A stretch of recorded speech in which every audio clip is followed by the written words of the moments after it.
Me comentaron que me iba yo a meter al epicentro del peñismo, que Toluca era como una especie de baluarte de Enrique Peña y que sería muy difícil que yo saliera de aquí con vida. Espero que estas previsiones no se vayan a cumplir, porque yo quiero, después de nuestra plática, irme a comer una torta de chorizo ahí a la Vaquita, para que no se me vaya a pasar como a Barack Obama la posibilidad de comer lo toluqueño al 100%. Obviamente, como todos mis libros, El alma también enferma es un libro crítico.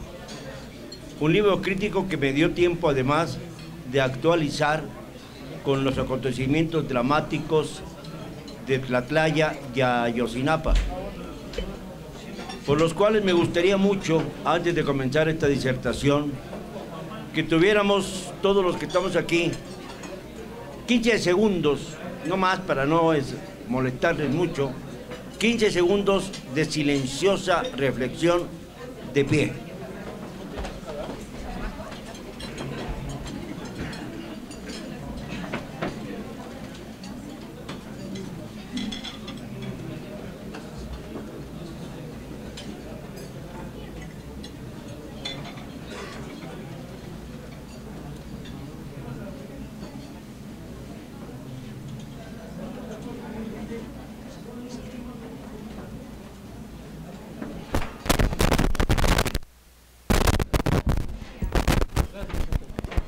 Muchas gracias.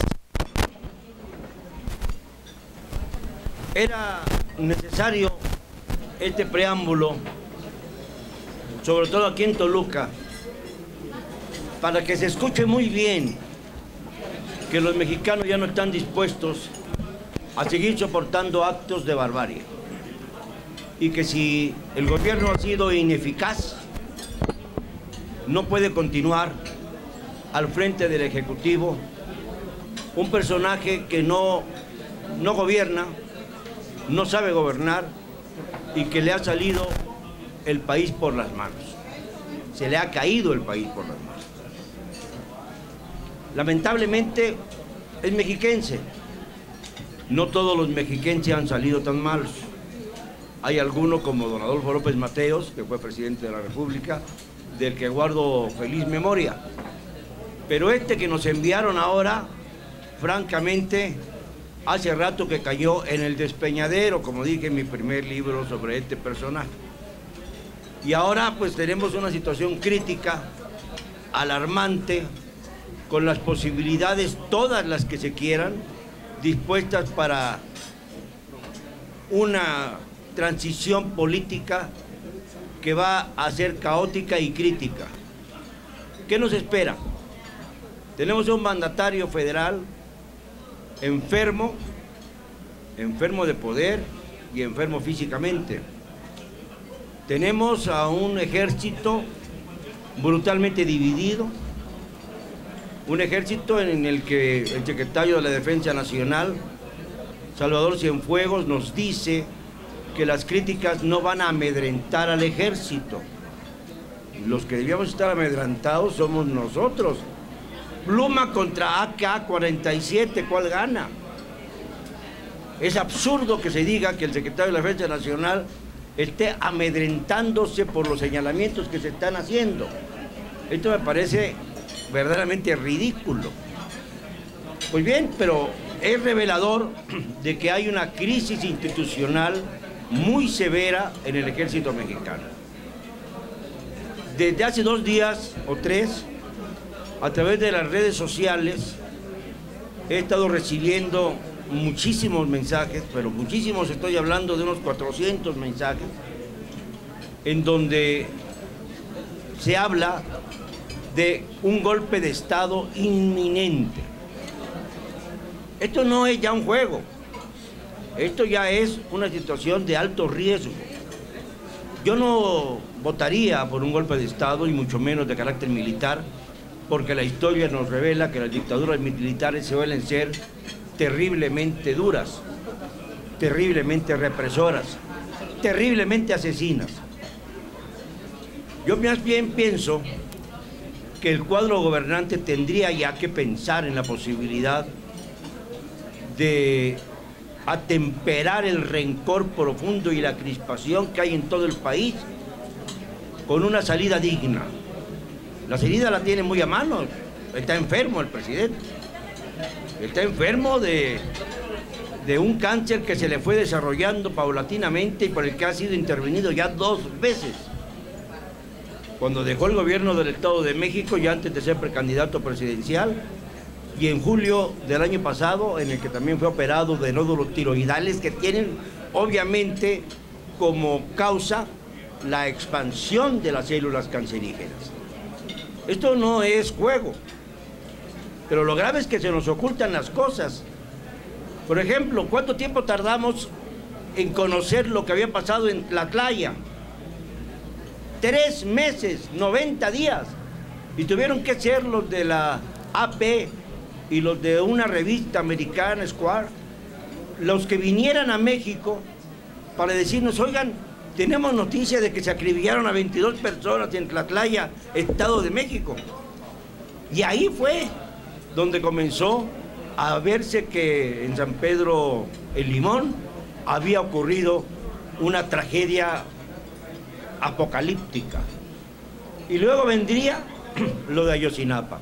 Hay quienes justifican la represión de Ayotzinapa diciendo que de la misma universidad habían salido elementos que incendiaron una gasolinera hace 2 años, elementos que habían secuestrado camiones para ir a reventar el acto de la señora Pineda Villa,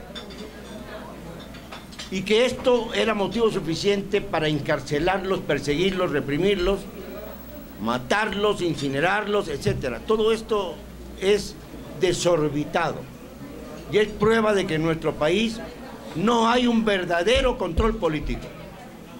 Es clave el hecho de que la delegación, la comandancia de la 27ª Zona Militar, que tiene jurisdicción sobre Iguala y toda esta zona en conflicto, ni siquiera se haya movilizado cuando ocurrieron los hechos de Iguala. Vieron pasar todos los acontecimientos viendo al toro desde la barrera. Y no es lógico, no es explicable que un acontecimiento de estas dimensiones que ha ensuciado la imagen de nuestro país pase desapercibido para los militares que supuestamente están ahí precisamente para evitar estos actos de violencia y para perseguir a los narcotraficantes. Hay quienes piensan, todavía en la ilusión de que los muchachos estén vivos, que seguramente los tienen esclavizados en las minas de oro que hay en Iguala. ¿Y qué espera el ejército entonces para averiguar si en estas tales minas están estos jóvenes normalistas que realmente tienen tanto miedo de entrar a las minas de oro? Y si están con tanto miedo, ¿por qué lo tienen? Esto significa que las minas de oro, las más valiosas del país, están en manos del narcotráfico. Porque el otro problema es que Iguala, y esto muy poca gente lo sabe, se ha constituido en el centro más importante de producción de cocaína y de, perdón, no de cocaína, de goma de opio del país. ¿Qué quiere decir esto? Que la goma de opio sale de Iguala y se va directo al norte sin mayores contratiempos, porque los aduaneros ya están obviamente avisados. Aquí hay una confabulación entre las policías mexicanas y también entre los norteamericanos. Los verdaderos padrinos están en los Estados Unidos, porque es muy curioso que crucen la frontera los containers con tantos y tantos elementos nocivos para la salud, y a través de los grandes freeways de los Estados Unidos no sean capaces ninguno de los agentes de la CIA, del FBI, de la Border Patrol, ninguno sean capaces de detener a un solo cargamento y puedan distribuir la droga en las 200 ciudades más importantes de los Estados Unidos. Esto es absolutamente revelador de lo que significa la profunda complicidad entre las mafias, las peores mafias, y por supuesto las autoridades, las peores autoridades que hemos tenido. Todo esto lo reflejo en el alma también enferma. Como conclusión de este paso difícil, complejo, de un periodista a través de muchos años de ejercicio y que tuvo la suerte, la fortuna, si se puede llamar así, de que en su juventud viera la otra cara del poder, es decir, la cara del poder detrás del escritorio, de la perspectiva de un padre que era gobernador, que había sido senador, y que obviamente me acercó a muchas fuentes del poder cuando era yo todavía un jovencito o un niño. Esta posibilidad hizo que desarrollara yo más rápidamente mis instintos y pudiera yo conocer y tener además veredas muy claras para encontrar a los verdaderos culpables del paulatino desastre de nuestro país.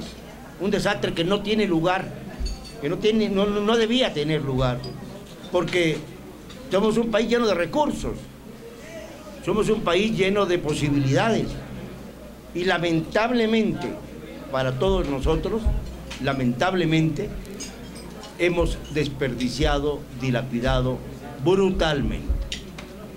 Hay quienes me preguntan con mucha frecuencia, bueno, ¿y qué va a pasar el día de mañana? ¿Qué futuro tenemos? ¿Hacia dónde va a ir México? Yo les respondo que la única esperanza que veo es la inquietud de los jóvenes, sobre todo de los jóvenes preparatorianos y universitarios, que ya no quieren para ellos lo mismo que hemos tenido que afrontar nosotros. Yo veo en los rostros de los jóvenes el deseo de cambio profundo. Y eso me alienta, porque los hombres ya adultos, los que comienzan y los que ya están en retirada, ya no nos va a tocar ver este cambio importante que tanto hemos anhelado. Seguimos escudriñando en lo absurdo. Una guerra contra el narcotráfico. ¿Cuál es el sentido? ¿Que desaparezca el narcotráfico de la vida nacional?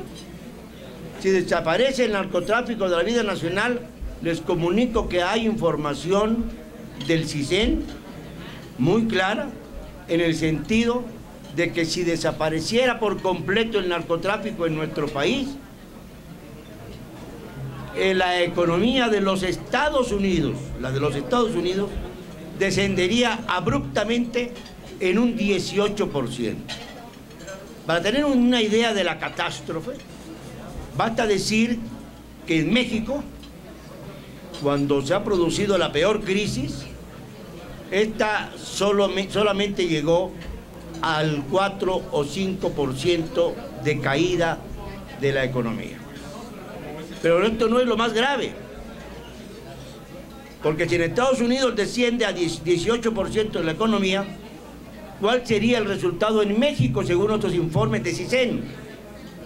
El resultado sería que la economía nacional, la nuestra, la mexicana, descendería en un 60%. Esto es un caos inimaginable. Quebraríamos todos. Entonces pensar en que el narcotráfico va a desaparecer simple y sencillamente porque hay soldados que están en la sierra haciéndose tontos cuando hay un problema de verdad, en serio, lo decidan. No es así.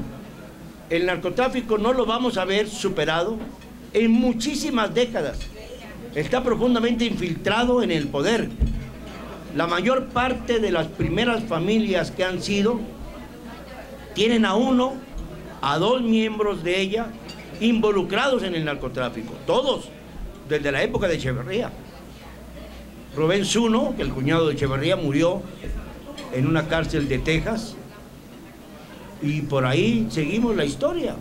Miguel de la Madrid tenía a un hijo metido hasta el cogote en el asunto del narcotráfico, el pobre de López Portillo hizo todo lo posible para que se canalizara el narcotráfico a través de otro distinguido mexiquense, cuyo monumento acabo de observar viniendo de la Ciudad de México.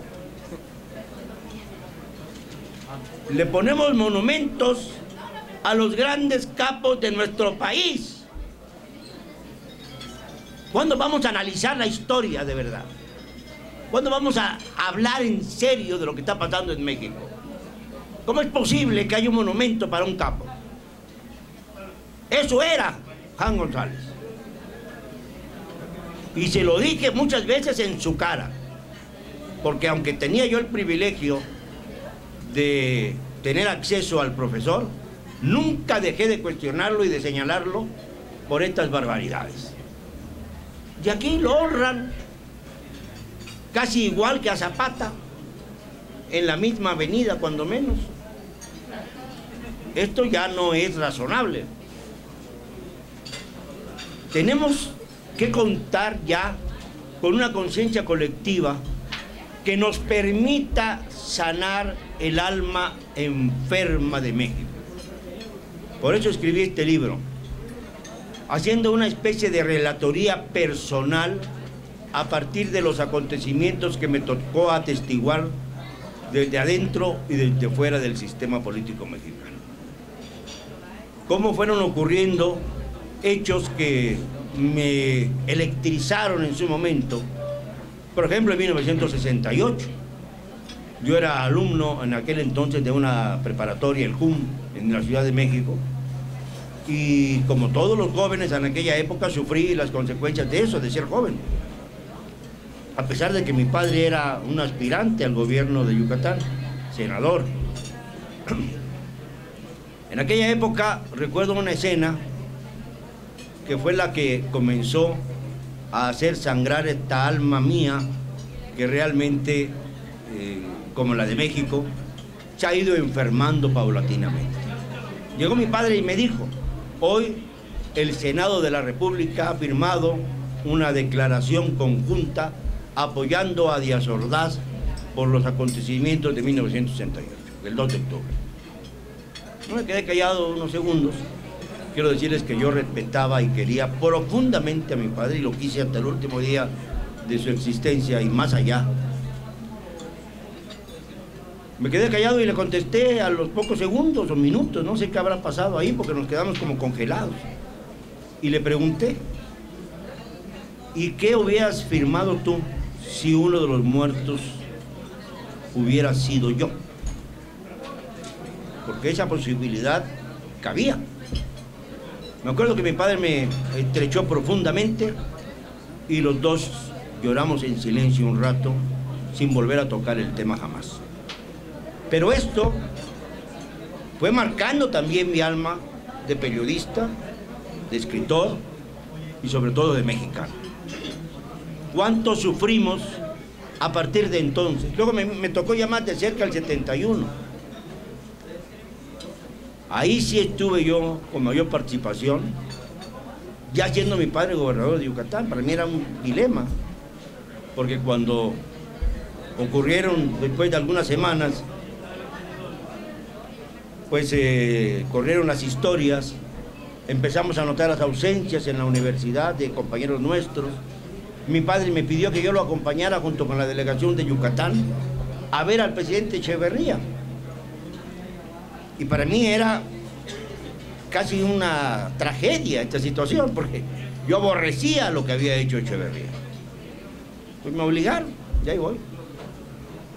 Y ahí tengo en el despacho mío una fotografía en la que estoy saludando a Echeverría, con la cabeza baja yo, y dándole la mano de lejos, como alejándolo lo más posible para cumplir con la perspectiva de lo que quería mi padre y cumplir también con mi propia vocación.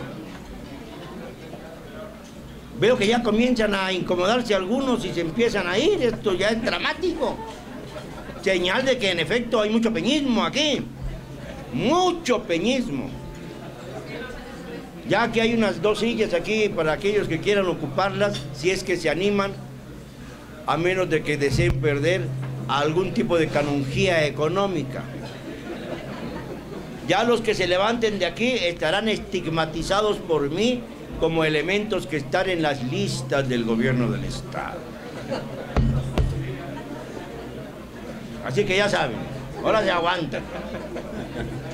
¿Para qué me trajeron y para qué están aquí? En el alma también enferma. Comienzo a recoger historias desde cuando comencé a observar la vida política del país y desde cuando comencé a ser buscado y reprimido. Tenía yo 3 años. Bueno, de esto no me acuerdo, esto me lo contó mi madre muchas veces. Mi padre lanzó una feroz andanada contra el famoso cacique de la Huasteca, Gonzalo N. Santos, y aquel famoso Mano Negra, su pistolero, fue visto llegando a la casa de mis padres con la intención de secuestrarme.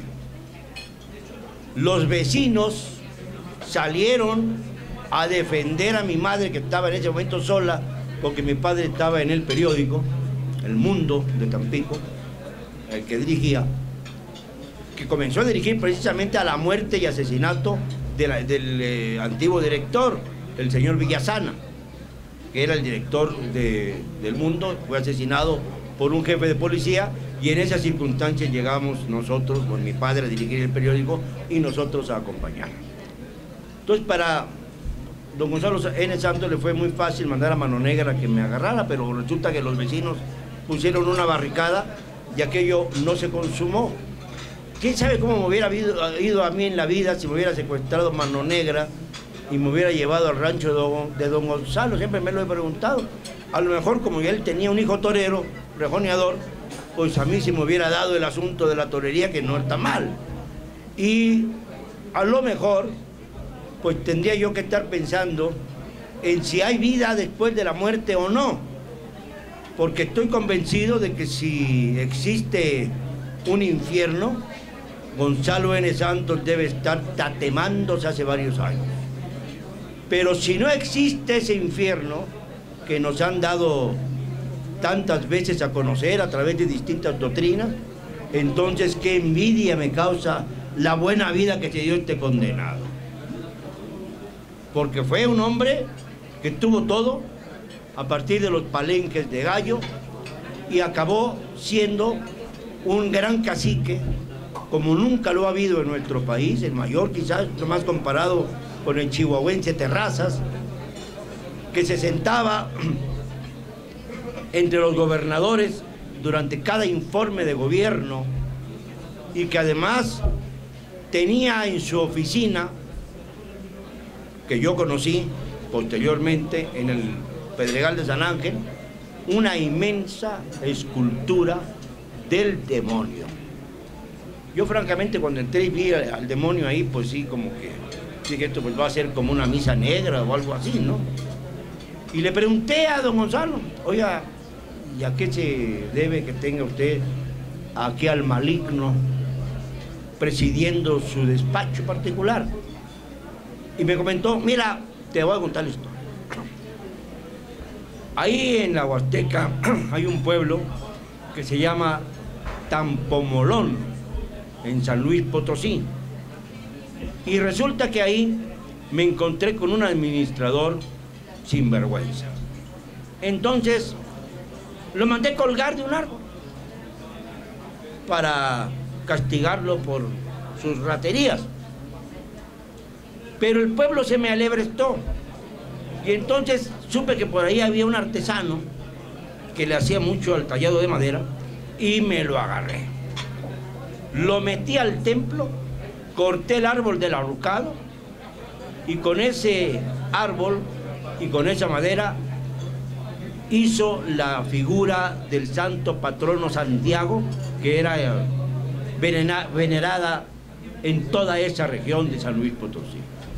Y con eso los calmé. Pero luego el artesano me dijo, oiga, sobró como la mitad de la madera. pues entonces hágame la estatua del diablo para quedar bien con Dios y con el diablo. Y esa era la historia de por qué tenía esa figura en su oficina. Ustedes comprenderán que a partir de ese punto, pues cualquier cosa he vivido en la historia de mi vida.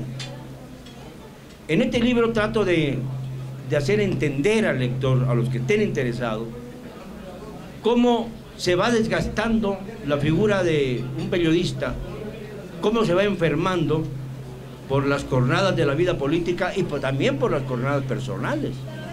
Porque resulta que muchas veces la manera de agredir, la manera de lastimar, la manera de minimizar y acabar incluso con una voz independiente, con una voz periodística seria, es precisamente a través de socavar a su familia.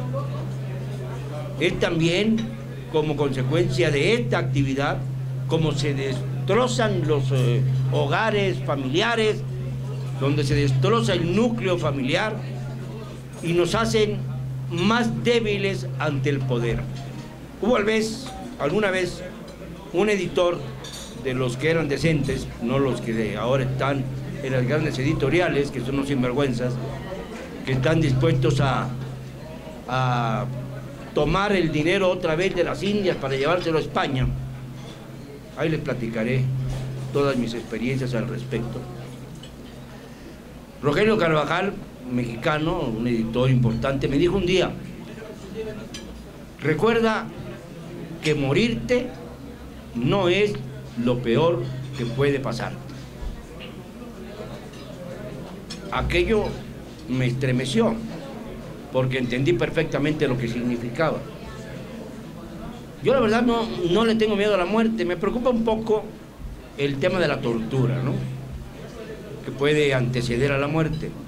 La muerte en sí ya no me preocupa a estas alturas de la vida, no me interesa. Es parte de la existencia misma, es decir, lo que comienza termina y se acabó. Ahí surge mi inquietud por saber si en realidad existe un más allá. Un viejo sabio me dijo un día: si Dios existe, si Dios no existe, por algo lo inventamos los hombres. Porque sin esa figura divina que limita al bien y al mal, todos querríamos parecernos a don Gonzalo. No habría nada que nos detuviera para ser criminales, asaltantes, sicarios. Yo veo aquí algunos elementos que tienen cara de Guerreros Unidos. Hay 2 o 3 que ya los chequé, no les digo cuáles para que no me vaya a pasar nada. Pero sí hay evidencias de elementos. Este señor que está aquí, pues seguro que tiene algún trato maligno, ¿eh? Si no es de Guerreros Unidos, es de la familia, eso está clarísimo. Mira, ya se puso nervioso y todo, hasta se agarra la corbata. Bueno, entonces hay que ver que esa figura de Dios es la que nos hace, o la que nos impulsa a portarnos bien en esta tierra, a no ser criminales, a no ser ladrones. Si no existe Dios, por algo lo inventamos. Pero, y aquí es la conclusión de este libro, también es cierto que si uno siente por dentro un dolor profundo por lo que ha venido sufriendo a través de sus años, un dolor irremediable, una especie de cáncer que se expande en la conciencia, que no se ve como se ven las heridas físicas, como se ve, por ejemplo, pues cuando lo atropellan en la calle a uno. En el caso nuestro hay que tener cuidado a que no lo atropellen, porque eso es muy fácil de difundir. Lo atropelló un coche. Oiga, que tenía placas del gobierno del Estado de México, ¿no? De todas maneras lo atropellaron, murió. Bueno, hay que tener cuidado con estas cosas. Yo solamente asisto como a reuniones públicas o a fiestas públicas cuando voy a los toros.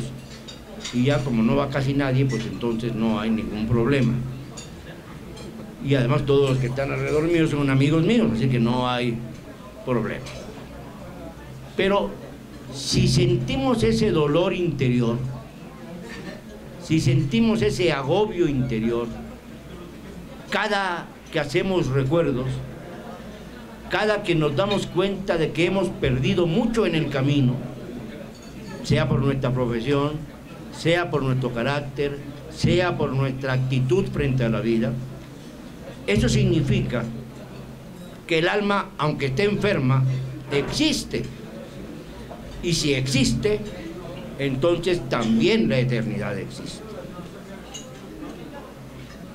Esto es un análisis que evidentemente a muchos que no son religiosos no les parecerá, pero acuérdense que ya hay elementos suficientes para estudiar todo lo que sea, todos los efectos paranormales que se dan con mucha frecuencia. Incluso hay universidades en los Estados Unidos que tienen esta carrera como, bueno, esta materia como parte de las carreras psicológicas, psiquiátricas, porque se considera que son hechos que no pueden eludirse, que existen, que se dan. Eso es lo que quiero reflejar en este libro. No solamente la crítica política que siempre he acostumbrado. Hablo, por ejemplo, de cosas que quizá a ustedes les van a sorprender. Doy respuesta a algunas de las interrogantes de la actualidad, como por ejemplo, ¿cuánto cobra la gaviota todos los días por llevarse en sus alas al señor Peña Nieto? ¿Cuánto cobra? Tengo datos específicos en el libro que no voy a decir porque si no, no lo compran. Pero hay datos específicos sobre cuánto cobra la señora. Todos los días, bueno, cada semana seguramente le pasan su cheque. Por eso aguanta y aguanta y aguanta. Gracias a eso, pues estaba comprándose su modesta casa, que todos nosotros debemos hacer un esfuerzo infinito para que en el muy cercano Teletón, aparte de lo que vayan a construir para los niños discapacitados, haya un remanente para ayudar a la gaviota que no venda su casa, pobrecita, tanto que ha trabajado. Nosotros no hemos trabajado lo que ella ha trabajado, realmente pues merece nuestro estímulo, merece nuestro donativo personal y una gratitud inmensa a su presencia en Los Pinos, porque ha sido tan valiosa que se puede meter a un antro en Australia con el dueño del antro y el dueño del antro presumir que no fue a ver a Obama porque prefirió ser anfitrión de la hermosa primera dama mexicana. Y todo esto en cara del cornudo Peña. Esto sí es grave, porque ya se parece un poco a la época de López Portillo, en donde era dando y dando. Tú eres infiel y yo también. Son como acuerdos soterrados. Sobre todo en el caso de Peña, que tenía fama de otra cosa, pero no voy a decirlo ahora aquí en Toluca, porque repito, quiero acabar comiéndome una buena torta. Creo honestamente que van a encontrar muchas cosas que no vienen en los periódicos, que no se publican en los periódicos. Una historia que en lo personal me interesa que lean es lo que se refiere a un acontecimiento o a varios acontecimientos que modifican por completo lo que consideramos la historia de la conquista de México.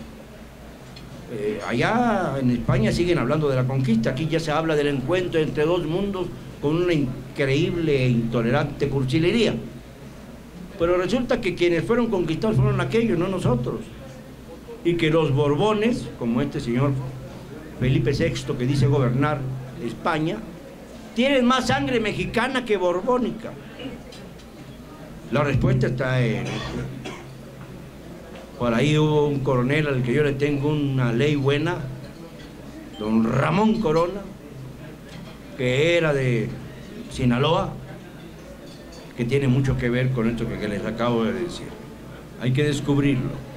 Y también la leyenda de Tecuixco, la hija más pequeña de Moctezuma, que despreció su madre, o sea, despreció Tecuixpo a su hija, perdón, la hija que tuvo como consecuencia de una violación del extremeño Cortés, y que por eso mismo, por tratarse de la hija de aquel que había destruido su cultura y su mundo, Tecuixpo despreció. Se la llevaron a España y ahí fue bautizada como Leonor, curiosamente el mismo nombre que tiene ahora la princesa de Asturias, heredera del trono español. Es algo interesante hacer este símil. Y allá creció entre la aristocracia. El condado de Miravalle en España es precisamente el que desciende de Moctezuma Xocoyotzin, y hasta la época de Abelardo L. Rodríguez recibían el equivalente hoy a 1,5 millones de pesos por parte del gobierno de México para sostener a los aristócratas españoles, porque se decían descendientes de Moctezuma. Si esto no les enerva la sangre, no sé qué más les va a enervar la sangre. ¿Hasta dónde vamos a tolerar esta situación? ¿Hasta dónde vamos a aceptar que siga la enorme cruzada de españolitos a México que cobran en euros 3 o 4 veces más que cualquier mexicano por hacer lo mismo que cualquier gerente mexicano? ¿Cuánto más vamos a soportar? La famosa ciudad de Slim, ahí en el norte de la Ciudad de México, está repleta de españoles ejecutivos que ante la crisis en España han preferido venir a sacar todo lo que puedan de nuestro país, empezando con los banqueros. Los banqueros como los de Santander, como los del Banco Bilbao Vizcaya, que se fusionaron con Bancomer. Ellos son los que se han ido llevando los dólares que estaban en nuestro mercado. Se ha interrumpido el ahorro paulatino de reservas en el Banco de México, ya desde hace un año, que flotan entre los 190,000 millones de dólares, lo cual es bastante grande para un país urgido de obras de infraestructura que se han detenido lamentablemente a causa de las paulatinas tragedias que hemos sufrido. México está en una situación deplorable en cuestión de imagen. ¿Y saben qué nos dicen? Que nosotros los periodistas, pero no sé cuántos hay aquí, me imagino que la mayor parte, de los que estamos aquí, periodistas, somos los culpables de haber manejado esta mala imagen de nuestro país. Así me lo dijeron hace unos días en el Club Rotario de la Ciudad de México, en el Grupo Chapultepec, en el Camino Real, claro, ahí se van a lo grande. Y al invitado lo hacen comer bastante mal, por cierto, porque a mí ni tiempo me dio de comer, pues me pusieron a hablar ahí como si yo fuera el trío, ¿no? Y me preguntaron abiertamente: oye, usted es culpable, usted como periodista, de la mala imagen de nuestro país. Ah, caray, yo no sabía que nosotros los periodistas habríamos inoculado el virus de la influenza porcina, por ejemplo. Yo más bien pensaba que la estupidez de Calderón, aunada a la estupidez de Marcelo Ebrard, habían causado un pánico universal sobre este asunto. A mí me hicieron ir de México a España con un tapabocas 13 horas. Claro que cuando se iba a la Oriomosa me quitaba esa estupidez, porque era una auténtica tontería. Un día en una gasolinera de Córdoba, España, a los pocos días de la influenza, me encontré a una señora con un tapabocas y le dije por ahí: seguro que esta es mexicana, y lo voy a comprobar. Me acerqué y le dije: usted es mexicana, ¿verdad? Sí, claro. ¿Y por qué demonios lleva usted un tapabocas?